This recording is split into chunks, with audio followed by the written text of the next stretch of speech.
Assalamualaikum warahmatullahi wabarakatuh. Alhamdulillah wassalatu wassalamu ala Rasulillah. Segala puji bagi Allah Jalla Jalaluh. Salawat dan salam semoga senantiasa tercurahkan untuk baginda Nabi kita Muhammad alaihi salatu wassalam. Amma ba'd, kaum muslimin yang semoga dirahmati oleh Allah Jalla Jalaluh. Ahibati fillah, masih berbincang tentang zuhud dalam urusan dunia. Karena dunia ini benar-benar menggoda. Yang kalau kita tidak diajarin, dikasih pencerahan tentang hakikat dunia, kita dapat terpedaya. Udah melihat kerabat kita meninggal dunia. Orang-orang yang berkuasa tewas, mati. Musibah datang silih berganti. Tapi kita masih sering lupa. Sehingga penjelasan tentang hakikat dunia ini perlu diulangin lagi. Dan kita belum selesai membahasnya.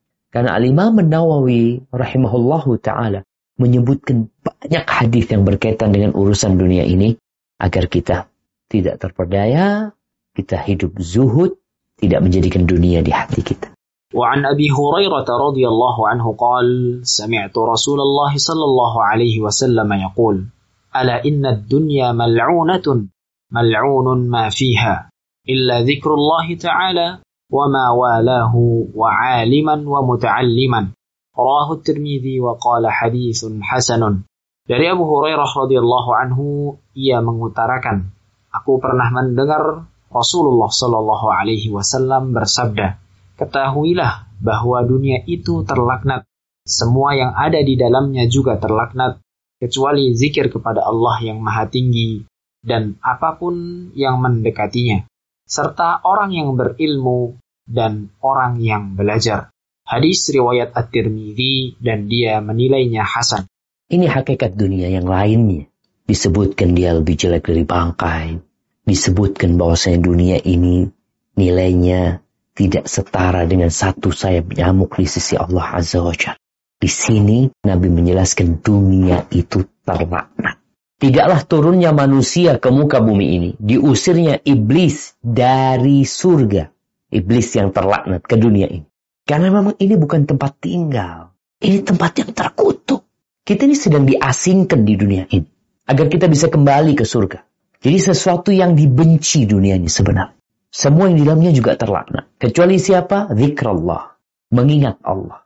Dan semua yang mendekatinya. Ketaatan-ketaatan kepada Allah Azza wa Jalla itu tidak terlaknat. Engkau membaca Al-Quranul Karim. Engkau berbagi dengan orang lain. Engkau bersedekah. Engkau sholat. Itu tidak terlaknat, itu terpuji. Bahkan Allah berikan pahala di sana.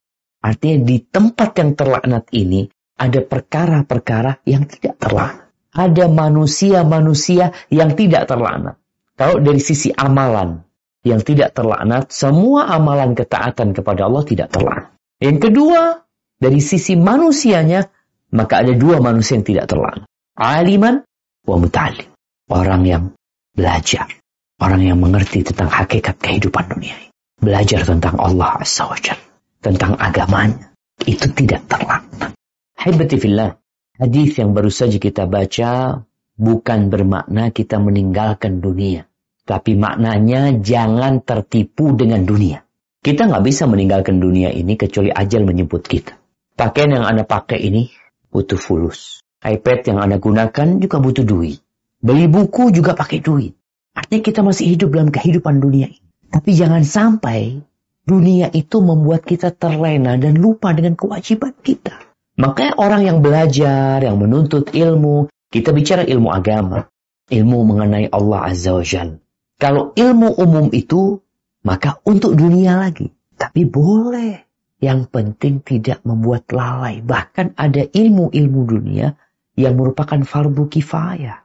Sahabat Nabi, Zaid bin Thabit diperintahkan oleh Nabi SAW untuk belajar bahasa Ibrani. Kalau bicara urusan ibadah ya bahasa Arab udah selesai. Tapi ini disuruh belajar bahasa Ibrani. Bahasanya orang-orang Yahudi. Untuk apa? Ya, ada manfaatnya. Untuk menjadi penulis surat-surat Nabi kepada orang-orang Yahudi. Dan yang membacakan surat-surat orang Yahudi. Agar tidak terjadi penipuan oleh orang-orang Yahudi. Bagaimana Rasul Sallallahu Alaihi Wasallam menyuruh kita belajar membaca, menulis. Sampai kejadian tawanan perang Badar. Itu Ada 70 kira-kira yang ditawan dari kaum musyrikin di perang Badar. Yang bisa membaca dan menulis untuk menebus dirinya, mereka ditugaskan mengajari 10 anak-anak dari umat Islam. Diajari baca nulis. Maksudnya urusan dunia diperhatikan juga. Tapi jangan sampai kita diperbudak sama dunia. Kita ini terlaknat. Jadi ambil dari dunia ini untuk akhirat. Bisnis, memiliki usaha. Abdurrahman bin Auf. Bagaimana ketika dia meninggal dunia sampai emasnya itu disebutkan untuk dibagi waris itu. Emasnya itu dipotongin pakai kapak.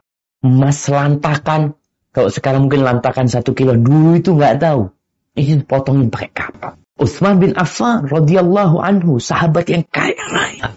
Yang dengan hartanya dia mendekatkan diri kepada Allah. Artinya intinya, carilah dari dunia ini untuk mendekatkan diri kepada Allah. Maka syaratnya, kita harus belajar. Makanya kalau antum mencari dunia tanpa belajar agama, yang dikhawatirkan ngomongnya buat akhirat. Tapi ternyata cara antum mencari dunia udah bertentangan dengan agama. Nggak belajar. Umar bin Khattab radhiyallahu anhu, bagaimana dia menyuruh pedagang-pedagang di pasar. Itu belajar fikih muamalah. Sekarang coba lihat. Pembisnis, pengusaha besar, muslim. Belajar nggak dia? Mungkin ada yang mulai belajar. Kita bagaimana menyelamatkan diri kita dengan mengingat Allah selalu. Dalam kerja dunia pun tetap ingat sama Allah. Di tempat kita kerja, di kantor, di perusahaan, di pabrik, di pasar, naik pesawat pun subhanallah. Kebayang nggak? Antum ketika naik pesawat baca doa apa antum? Baca apa ketika naik pesawat? Apakah kita mau masuk yang terlaknat juga? Nggak berzikir. Naik pesawat nggak pernah berzikir naik pesawat. Naik mobil nggak pernah baca zikir naik mobil. Naik sepeda nggak pernah baca zikir naik sepeda. Nggak ada, yang ada cuma kesenangan kita. Yang goes pun ada zikirnya. Supaya goesmu nggak terlaknat.